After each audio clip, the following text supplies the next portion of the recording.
Good evening everyone. మొదటగా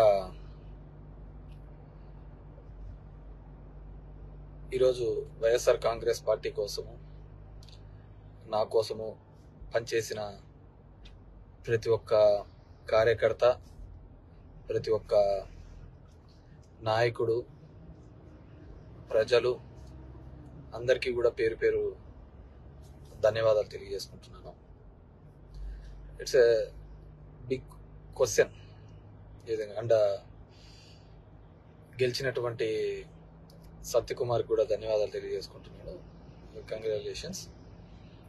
it's big question నాకు, అసలు ఎక్కడ ఏమి చేశాము అని. అంటే ఓవరాల్గా కూడా రాష్ట్ర ప్రభుత్వం కావచ్చు, నేను కావచ్చు, ఎప్పుడు కూడా పేదవాళ్ళకు అండగా ఉండాలా, పేదవాళ్ళకు తోడుగా ఉండాలని జగన్మోహన్ రెడ్డి గారు ఆలోచించారు. నేను అదే విధంగా ఆలోచించినాం. ఈ 5 years అయితే అసలుకు నేను ఎక్కడన్నా విజయవాడ అలాంటి ప్రాంతాలకు పోయి రాత్రి 2 గంటలకు వచ్చినా కానీ మళ్ళీ పొద్దున్నే 7 గంటలకల్లా లేచి ఇంటింటికి వెళ్ళి తిరగడం జరిగింది. వెల్ఫేర్తో పాటు డెవలప్మెంట్ చేయడం జరిగింది. అన్నీ చేసిన. కేవలం 2 నెలల్లో వచ్చి అసలు అతను ఎవరో తెలియదు, పాడు తెలియదు. ఎక్కడైనా పోయి మామూలుగా జనరల్గా పోయి కూర్చొని నిలవన్నా కానీ ఎవరు జనాలు కనుక్కోలేరు. దీంట్లో మరి ఐ ఫీల్ రియల్లీ సాడ్, బాధ అనిపించేస్తుంది నిజంగా. ఎందుకంటే అరే ఏంది మనం ఇంత కష్టపడి, మగ్గమ్మ వాళ్ళు సూసైడ్ చేసుకుంటే ఎంటపడి భిక్షాటం చేసి డబ్బులు ఇచ్చినాము, నీళ్లు లేక అల్లాడిపోతుంటే తాగునీళ్ళు ఇచ్చినాము, రోడ్లు లేదంటే రోడ్లు ఇచ్చినాము, ఎన్ని కావాలన్నీ చేసినాము. So I feel really very bad. So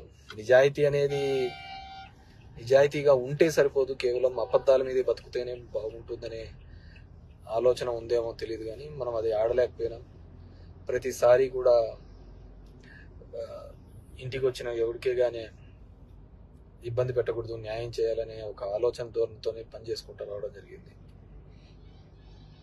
కానీ దురదృష్టం, అదే జగన్మోహన్ రెడ్డి కూడా అంతే. మొట్టమొదటిసారి ఒక నాయకుడు పేదవాళ్ళకు మేలు జరగాలి అని ఆలోచించాడు. మేబీ సంక్షేమం ఎక్కువగా చేసి ఉండొచ్చు, ఎప్పుడు లేనంత అంత మాత్రం అభివృద్ధి జరగలేదు అనేది మాత్రం అబద్ధమే కదా.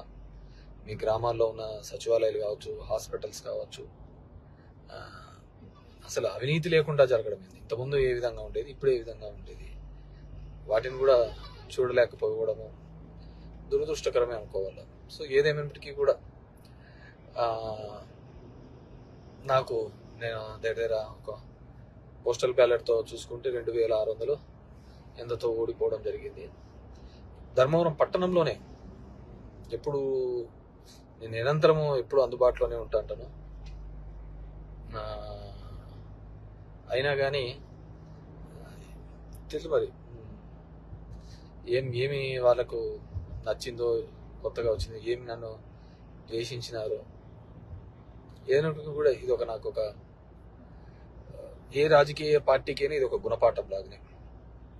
ఎందుకంటే ఇంతకుముందు జగన్ రెడ్డి గారు ప్రెస్ మీట్లో చెప్పినట్టు అంతమందికి ఒక మేనిఫెస్టో చెప్పి ఆ మేనిఫెస్టోలో 99% చెయ్యాలి అని ఆలోచన. ఎందుకంటే ఇంతకుముందు చెప్పిన వాళ్ళందరూ మర్చిపోయేవాళ్ళు, పక్కన పడేసేవాళ్ళు. సో దానికి కన్నుంచావు చాలా ఉన్నాయని చెప్పి అబద్ధాలు అనే దాంట్ల మీద ఈ టైటిలింగ్ యాక్ట్ అంటారు, ల్యాండ్ టైటిలింగ్ యాక్ట్ అంటారు, ఇది అంటారు. అరే కొద్దిగా కామన్ సెన్స్గా ఆలోచించారు. గవర్నమెంట్ ఇచ్చిన ఇంటి పట్టాలకే రిజిస్ట్రేషన్ డాక్యుమెంట్లు ఇచ్చినాడు. గవర్నమెంట్ ఇచ్చిన ఇంటి పట్టాలకే రిజిస్ట్రేషన్ డాక్యుమెంట్ ఇచ్చినాడు. అది కూడా మాట్లాడితే ఎట్లా? గవర్నమెంట్ ల్యాండ్లకే రిజిస్ట్రేషన్ చేపించి ఒరిజినల్ పత్రాలు ఇచ్చినాడు. మీ భూములు జగన్ రెడ్డి తీసుకుంటాడంటే ఎలా నమ్మగలిగిన? అది ఒక కారణం అయ్యింటే అది ఎలా నమ్మగలిగినారో ఏమో కానీ అర్థం కావట్లే. సో చూద్దాం. ఇప్పుడు చంద్రబాబు నాయుడు తన అనుభవంతో సంపద సృష్టించాడు. ఏ రోజు సంపద సృష్టించినాడో కూడా తెలియదు. ఆయన ఇంతవరకు ఎప్పుడు సంపద సృష్టించినది, ఎప్పుడు అప్పులు పెట్టిపోయినాడే తప్ప 14 సంవత్సరాలుగా ముఖ్యమంత్రిగా ఉన్నప్పుడు సంపద ఎప్పుడు సృష్టించలేదు అనమాట. సో సంపద సృష్టిస్తాడన్నాడు. ఎప్పుడూ లేని విధంగా సచివాలయంలో 1,50,000 జాబ్స్ ఇప్పించడం జరిగింది. ఇవన్నీ కూడా ఇక్కడ క్యాలిక్యులేషన్లోకి రాలేదు. జనం దగ్గరికి సేవలు రావాలి. కరోనా లాంటి క్లిష్టమైన పరిస్థితిలో ఆ కుటుంబానికి తోడుగా ఉన్నాడు. మేబీ మనుషులు అంటే అలాగే ఉంటారేమో మరి తెలియదు. కానీ ఏదైనప్పటికీ కూడా నా పార్టీ కోసము నిరంతరము కష్టపడిన వైఎస్ఆర్ కాంగ్రెస్ పార్టీ కార్యకర్తలకు, నాయకులకు, నాకు ఓటు వేసి నా ప్రజలకు అందరికీ కూడా పేరు పేరున ధన్యవాదాలు. మా నాయకులకి, కార్యకర్తలకు కూడా ఒకటే చెప్పదలుచుకున్నాను. ఊర్లో చిల్లర అన్నీ కూడా చేస్తూ ఉంటారు. కానీ లెక్క ఎప్పటికీ తప్పదు. లెక్కలు ప్రతి ఒక్కరు ఉంటాయి. కాబట్టి అందరూ కూడా సమన్వయంతో ఉండండి. మనం ఎవరికే కానీ చెడుపు చేసినది లేదు, ఇది లేదు. మన గడప శత్రువు తొక్కినా ఆ శత్రువుకు మంచి చేసేది తప్ప చెడు చేయలేదు అనమాట. సరే, కొన్ని అనివార్య కారణాల వల్ల మనం ఓడిపోయి ఉండొచ్చు. ఏదైనప్పటికీ కూడా నాకు మద్దతుగా నిలబడిన అందరికీ కూడా, ప్రతి ఒక్కరికి కూడా పేరు పేరున ధన్యవాదాలు తెలియజేస్తాను.